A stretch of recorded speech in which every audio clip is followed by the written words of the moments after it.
even like in school when we're learning different histories, you know what I mean? I'm thinking people like the explorers. I don't know if you remember that, like from grade school, Like Christopher Columbus, like Christopher Columbus and sailed the ocean Magellan. blue. It's like, yeah. So I'm gonna go that way, and I don't really know what is that way. As far as we know, it could be the edge of the earth, and I sail off into the unknown. Right? They had no clue, but they went and did it anyway. And I think that that's what was so amazing when I kind of heard your story, is that you moved into it, and it's just sort of like, and I've done that in my life, which is sort of, I guess, sort of the affinity, I guess you want to say, that I had when you and I first met. And so just to be clear for our audience, Lilly and I are in a group called Master Networks together. And there was this chapter that was forming that we're still in together. And she just got vice president. So round of applause. Yes, there she goes. She is the new vice president of our chapter. We're very happy about that. Thank you. Not to get down that road too much, but I was very interested in your journey. And as I have watched you over the past year or so or whatever, I just keep getting these updates of you just crushing it.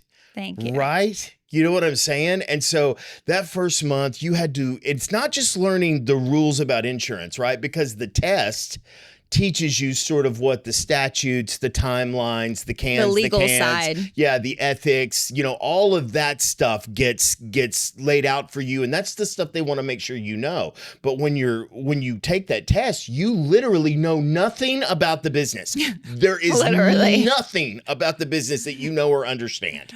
Yeah, and I recently took that test I guess a year or two ago, I took that's when because I'd had my agent's license, then I went back and took it again because I was just using it. Because if you had any idea as a claims professional how many times I get asked who the best insurance company is, like it's crazy. I'm sure all the time. All of the time. And they're always mad at the ones that they have. And I just have the same answer for everybody. They all suck.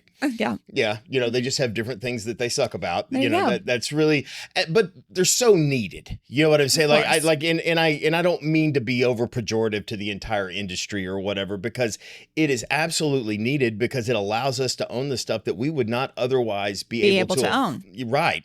You know what I'm saying? I don't have a plan if my house burns down if I don't have insurance.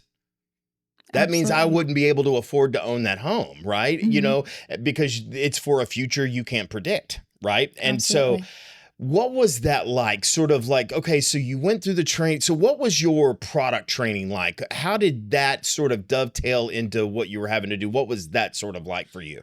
Absolutely. So when we started, the first week was really just intro to the office. You didn't start full training until your second week. So the first week I just shadowed people basically.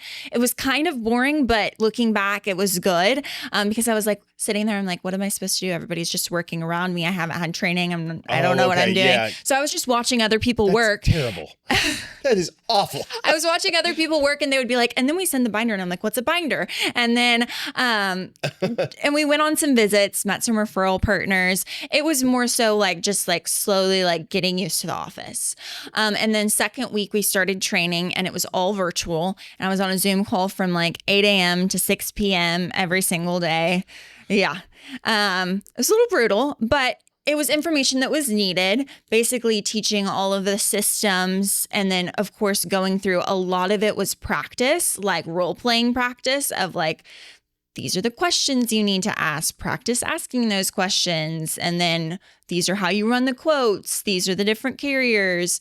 But I mean, it would take months and months to go through a full in-depth survey. You really just kind of have to jump in and start learning. But it was a good basis to, once I finished training, they have a session per week that was continual training that you do. I believe it's 12 weeks total from when you start, and then you're officially out of training. So just to be clear, if it's a 12-week training, when did you complete training? I started January 27th and training started basically February 1st. February, okay. So, 4 weeks of February, March, April. I'm bad at math. 12 is 4 times 3, so 3 months. So February, March, April, like end of April. End of April is when you kicked off. Well, so we had. What are you doing in those? I know you're training, but are you responsible for sales at that point? Yes. So after 2 weeks, you're then responsible for sales. So 2 weeks of 8 a.m. to 6 p.m. training. And then the rest of the weeks, it's just one training per week. And it's like an hour. So you're basically on the floor after 2 weeks. But there's still a lot of training that you're having to do. Yes. And then you're trying to balance sales and all of that kind of stuff, working for the company that you work for. I know that they gave you, because we talked, I know that you had a little bit of room and there was some grace in there for you to underperform, but that's not what happened to you. You didn't underperform, did you? No. That never happened to you. And so what I want to know is I want you to talk a little bit about the mindset that you had, knowing that you had no knowledge, right? Other than the training, and I don't want to downplay the training that they gave you, but it's really, how do you sit in front of grown, like people that have owned insurance, have dealt with insurance, possibly even sold insurance, because at some point in time, if they're a salesman, they've explored the insurance market, right? Because it's sales that comes with the salary a lot of times. And so everybody goes and explores that from a sales perspective, if that's what they want to do. But people what was it like when you ran into somebody that you felt like maybe knew more than you did? Everybody basically knew more than I did. And I wasn't afraid of that. And I feel like some people go in. Why were you not afraid of that? That's what I want to drill down on. What did you draw from to not let that intimidate you? I wanted their knowledge. And I think I was humble enough to say that I needed it. That is the greatest answer. I think that's the answer. That's the answer right there. You wanted their knowledge. I think that's awesome. Yeah. And everybody knew more than I did. And I wasn't afraid to admit that to people. And I think some people go into it and they want everyone to think that they already know everything. But I'm like, hey, I can admit I don't know everything. I want to learn everything, but I'm not there yet. But basically my biggest goal going in, and still just, it's part of my being, is relationships.